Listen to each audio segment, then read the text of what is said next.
एक बार कैलाश पर्वत पर कैलाशपति शंकर भगवान की सेवा करते हुए पार्वती जी ने कहा, हे देवताओं के भी देवता, जगत के स्वामी शंकर भगवान, प्रभास क्षेत्र में स्थित ब्रह्मा जी की प्रिया जो सावित्री देवी हैं, उनका चरित्र आप मुझसे कहिए, जो स्त्रियों को पातिव्रत्य देने वाला, सौभाग्यदायक और महान उदय का करने वाला है। अब शंकर भगवान ने कहा, हे महादेवी, प्रभास क्षेत्र में स्थित देवी सावित्री के असाधारण चरित्र को मैं तुमसे कहता हूं। हे महेश्वरी, सावित्री स्थल नामक स्थान में राजकन्या सावित्री ने जिस प्रकार से उत्तम वट सावित्री व्रत का पालन किया, वो सब मैं तुमसे कहता हूं। वट वृक्ष या बरगद का पेड़ त्रिमूर्तियों अर्थात ब्रह्मा, विष्णु और महेश का प्रतीकात्मक प्रतिनिधित्व है। पेड़ की जड़ें भगवान ब्रह्मा का प्रतिनिधित्व करती हैं, तना भगवान विष्णु का प्रतीक है और पेड़ का ऊपरी भाग भगवान शिव का प्रतीक है। इसके अलावा पूरा वट वृक्ष सावित्री का प्रतीक है।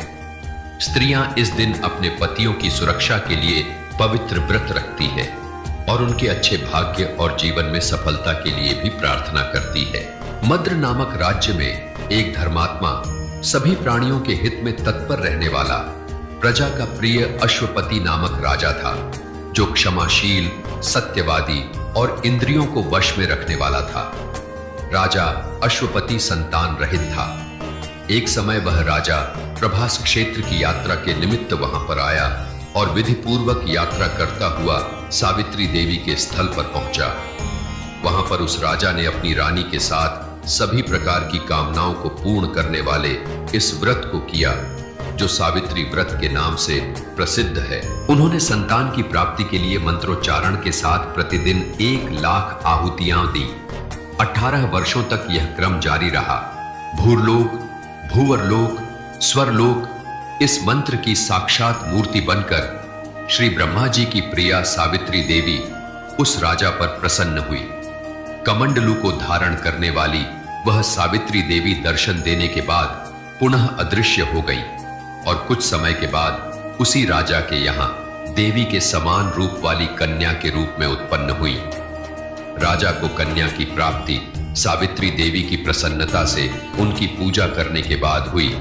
इसीलिए राजा ने ब्राह्मणों की आज्ञा से अपनी कन्या का नाम भी सावित्री रखा।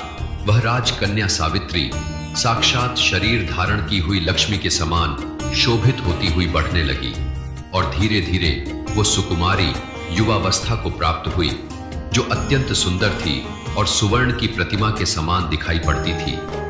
लोग उसे देखकर यही समझते थे कि यह कोई देवकन्या है। कमल के समान विशाल नेत्रों वाली एवं तेज से अग्नि के समान तेजस्वी हुई वह कन्या सावित्री महर्षि भृगु द्वारा बताए गए सावित्री व्रत को करने लगी। सुंदर वर्ण वाली लक्ष्मी देवी के समान सुंदर रूप सखियों से घिरी हुई वह राजकन्या सावित्री एक दिन पिता के चरणों में प्रणाम कर हाथ जोड़कर राजा के पास रखे हुए आसन पर आकर बैठ गई। युवावस्था को प्राप्त हुई कन्या देखकर राजा ने उसके विषय में मंत्रियों से सलाह की और राजकन्या से कहने लगा, हे पुत्री, तुम्हें योग्य वर देने का समय आ गया है। तुम्हारे तेज से आकर्षित होकर मुझसे कोई तुम्हें मांगने के लिए भी नहीं आता है और मैं भी विचार करने पर तुम्हारे अनुरूप वर को नहीं पा रहा हूं। अथे पुत्री, देवताओं और समस्त संसार के सामने मैं जिस तरह निंदनीय न हूं, वैसा ही तुम करो। इसलिए हे पुत्री, मैं तुमको अनुमति देकर भेज रहा हूं कि तुम स्वयं अपने योग्य वर ढूंढ लो। मेरी बात को मानो और अपनी सहायता के लिए वृद्ध मंत्रियों के साथ शीघ्र जाओ। राजकन्या सावित्री इसके बाद जैसा पिता कहते हैं वैसा ही होगा कहकर घर से निकलकर राजर्षियों के रम्य तपोवनों की ओर चल पड़ी।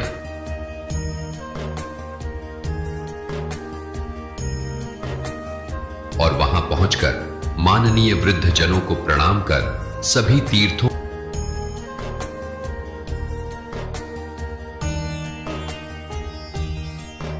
और आश्रमों में जाकर पुनः मंत्रियों के साथ सावित्री अपने गृह पर आ गई और वहां पर पिताजी के समक्ष देवर्षि नारद को बैठे हुए देखा। आसन पर बैठे हुए नारद जी को प्रणाम कर मुस्कुराती हुई जिस कार्य के लिए वन में गई थी, सारी कथाएं उनसे कहने लगी। हे देवर्षि नारद जी, शाल्व देश में धर्मात्मा द्युमत्सेन नाम से विख्यात एक क्षत्रिय राजा थे, जो दैववश अंधे हो गए थे। उनका एक ही छोटा पुत्र था। उस समय अवसर पाकर रुक्मी नामक एक सामंत ने राजा को धोखा देकर उनसे उनका राजपाट छीन लिया। राजपाट छीन लिए जाने के बाद आर्य द्युमत्सेन छोटे बच्चे और अपनी स्त्री को साथ लेकर जंगल की ओर चल दिए। उनका वह पुत्र वन में ही बड़ा हुआ है और वो बहुत धार्मिक, सदाचारी और सत्यवादी पुरुष है। अतः अपने अनुरूप पति समझकर मैंने उसे मन से वरण कर लिया है। सावित्री की बात सुनकर नारद जी ने कहा, हे राजन, सावित्री ने यह बड़ा कष्टप्रद कार्य कर डाला। बाल बुद्धि होने से इसने केवल गुणवान समझकर सत्यवान को वरण कर लिया। उसका पिता सत्य बोलता है, माता सत्य बोलती हैं और वह स्वयं भी सत्य बोलता है। इससे उसका नाम मुनियों ने सत्यवान रखा है। उसे चित्राशु भी कहते हैं। सत्यवान दान और गुण में रंतिदेव के शिष्य के समान है। ब्राह्मणों की रक्षा करने वाला और सत्यवादी है। ययाति के समान उदार, चंद्रमा के समान देखने में प्रिय लगने वाला, रूप में दूसरे अश्विनी कुमार के समान और द्युमत्सेन के समान बलवान है। किंतु उसमें केवल यही एक दोष है कि सत्यवान आज से ठीक 1 वर्ष पर अपनी आयु समाप्त हो जाने से देह त्याग कर देगा। इस प्रकार नारद जी की बात सुनकर राजकन्या सावित्री ने राजा से कहा, हे पिताजी, राजा लोग कोई भी आदेश एक बार ही देते हैं, ब्राह्मण एक ही बार ही कहते हैं और कन्यादान भी एक ही बार दिया जाता है।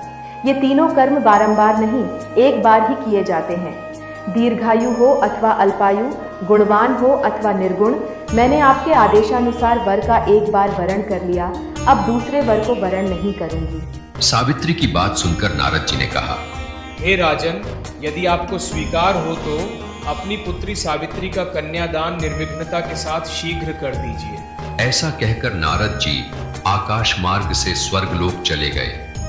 उसके बाद राजा ने भी शुभ मुहूर्त में अपनी पुत्री सावित्री का विवाह धर्मात्मा द्युमत्सेन के पुत्र सत्यवान से कर दिया।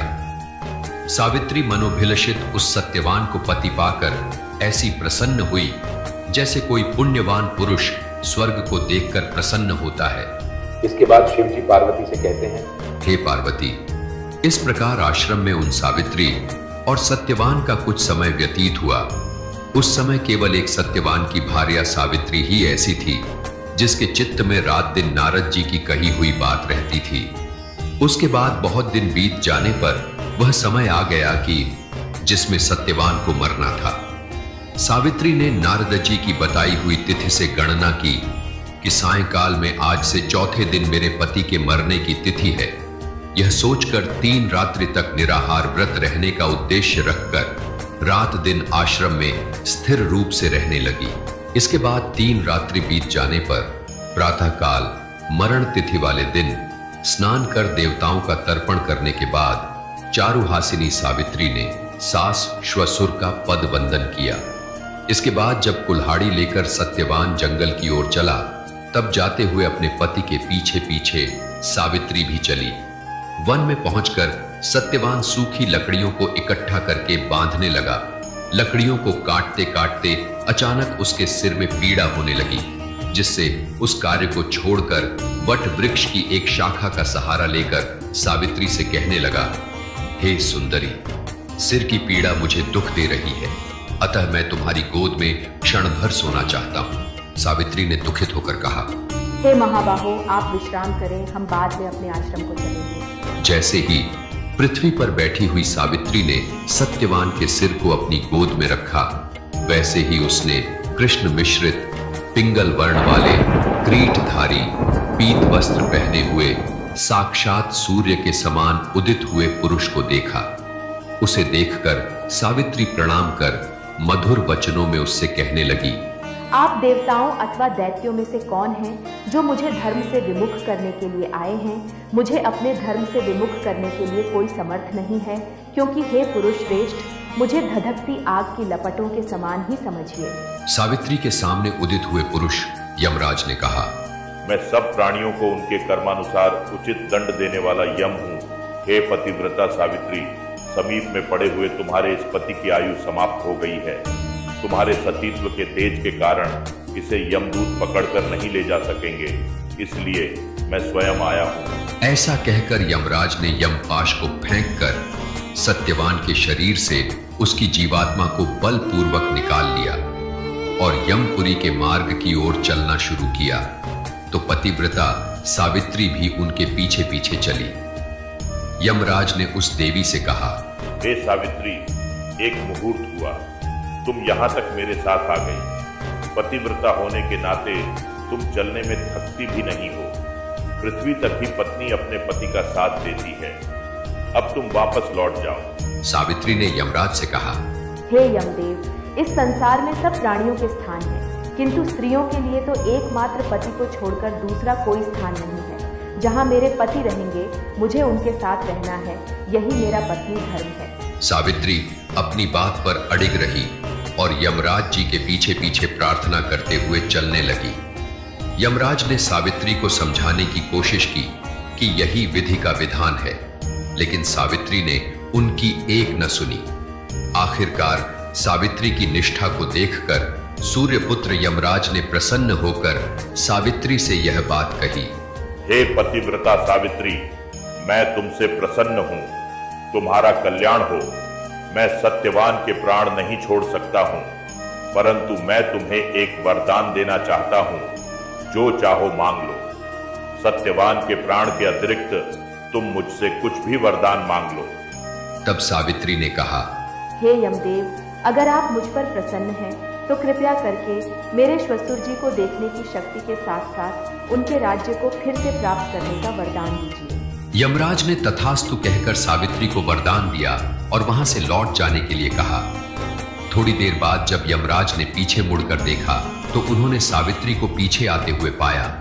उन्होंने सावित्री से कहा कि हे देवी, कोई जीव बिना आयु समाप्त हुए इस यमपुरी के मार्ग पर नहीं आ सकता है। तुम वापस लौट जाओ। सावित्री ने कहा, आपके जैसे पिता तुल्य के साथ पति का अनुगमन करती हुई मुझे कभी भी शर्म या ग्लानि नहीं हो सकती। सज्जनों का सहारा एकमात्र सज्जन ही है, दूसरा कोई नहीं। सूर्यपुत्र यमराज प्रसन्न होकर सावित्री से बोले, हे पतिव्रता नारी, मैं तुमसे बहुत प्रसन्न हूँ। तुम्हारा सदैव ही शुभ हो, परंतु मैं सत्यवान के प्राण नहीं छोड़ सकता हूँ। परंतु तुम चाहो तो मुझसे एक और वर मांग लो। सावित्री ने कहा, हे सूर्यपुत्र, अगर आप मुझ पर प्रसन्न हैं तो कृपया करके मेरे अपने पिता के लिए 100 संतानों की प्राप्ति का वरदान दीजिए। यमराज तथास्तु कहकर वहां से आगे चले, परंतु थोड़ी देर बाद सावित्री को अपने पीछे आता हुआ पाकर यमराज तनिक क्रोध में बोले, हे पतिव्रता सावित्री, आप कृपया देव कार्य में विघ्न न डालो। मैं आपको 2 वरदान पहले ही दे चुका हूँ, लेकिन फिर भी अगर आप यहाँ से लौट जाओ तो मैं आपको एक अंतिम वरदान और देता हूँ, परंतु मैं सत्यवान के प्राण नहीं छोड़ सकता हूँ। सावित्री ने विनय से सिर झुकाकर कहा, जिस प्रकार ब्राह्मण की गति वेद और शिष्यों की गति गुरु है, उसी प्रकार स्त्रियों की गति उनका पति होता है। परंतु आप अगर मुझ पर विशेष प्रसन्न हैं तो वर में मुझे 100 संतानों की माता और सौभाग्यवती होने का आशीर्वाद दीजिए। सूर्यपुत्र यमराज ने क्रोध में होने के कारण बिना सोचे विचारे कहा, तथास्तु, और आगे चलने लगे। परंतु वरदान प्राप्त करने के बाद अब सावित्री ने यमराज के पैर पकड़ लिए और बोली, प्रभु, मैं एक पतिव्रता पत्नी हूँ और आपने मुझे 100 संतानों की माता और सौभाग्यवती होने का वरदान दिया है। या तो आप मेरे पति को जीवन दान दीजिए अथवा मुझे भी अपने साथ यमलोक ले चलिए। यमराज अपने ही दिए वरदान की मर्यादा में फंस चुके थे। उन्होंने सावित्री को दिए हुए वरदान के लिए आशीर्वाद देकर सत्यवान के प्राण छोड़ दिए। यमराज अंतर्धान हो गए और सावित्री उसी वट वृक्ष के पास लौट आई जहां उसके पति का शव पड़ा था। सत्यवान के प्राण लौट आए। उसके बाद सावित्री पति का जीवन दान प्राप्त कर प्रसन्नचित होती हुई अपने पति के साथ अपने आश्रम को चली गई। जब दोनों आश्रम पहुंचे तो देखा कि उनके पिता धर्मात्मा द्युमत्सेन को देखने की शक्ति प्राप्त हो गई है और उसके बाद उन्हें राज्य की भी प्राप्ति हुई। उसी सावित्री ने ज्येष्ठ माह के कृष्ण पक्ष की अमावस्या तिथि के दिन इस वट सावित्री व्रत को किया था, जिसके प्रभाव से सत्यवान के प्राण लौट आए। उसके श्वसुर को पुनः नेत्र और राज्य की प्राप्ति हुई और सावित्री और उसके पिता दोनों को ही 100 संतानों का अनुपम सुख प्राप्त हुआ। तब शंकर भगवान ने कहा, हे महादेवी पार्वती जी, इस प्रकार सावित्री व्रत के संपूर्ण महात्म्य को मैंने तुमसे कह दिया है। श्री सीताराम भक्त वत्सल दिव्य संस्थान की प्रस्तुति अपने सनातनी होने पर हमेशा गर्व करें। कृपया अपने सुझाव कमेंट बॉक्स में लिखें और हमेशा रटते रहें। जय श्री राम, जय जय श्री राम।